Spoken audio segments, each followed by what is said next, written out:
Hai semua, hari ini impian nak feature sebuah rumah teres 2 tingkat berkonsep moden dan katanya ada courtyard yang cantik. Jom kita tengok. Okey, jom kita tengok. Wow, cantiknya. Assalamualaikum. Assalam. Hai, selamat masuk.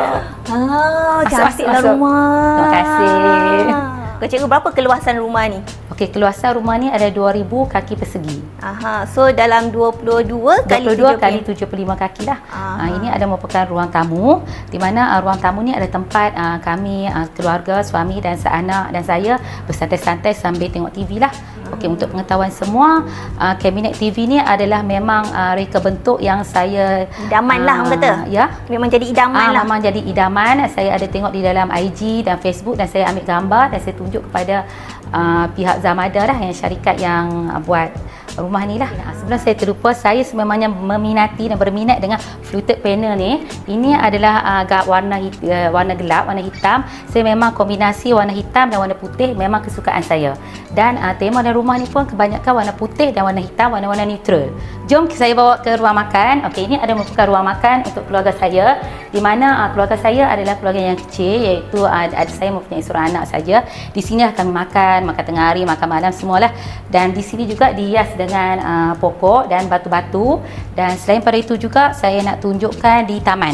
Ini adalah taman, mini taman, di mana tempat ini anak saya akan bermain dan bersembang-sembang. Saya dan suami bersembang-sembang di sini selepas balik pekerjaan lah, boleh berehat dan sebagainya lah.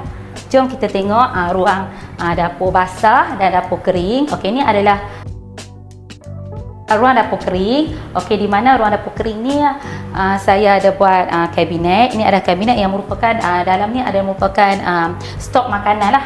Okey, stok makanan ini adalah merupakan tempat di mana anak-anak buah saya memang suka datang sini. Apabila dia orang datang, dia orang automatik akan buka tengok mana ada makanan dan dia orang ambil.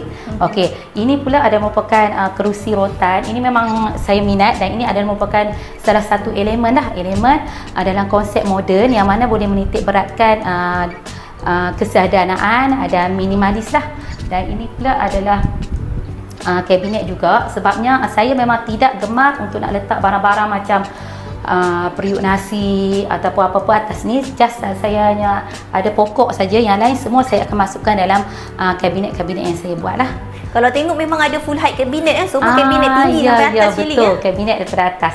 Daripada atas ni saya letak macam barang-barang yang tak diperlukan sangat, contoh macam periuk kukus yang jarang saya guna lah. Jom, yang ini pula adalah ini adalah satu tempat macam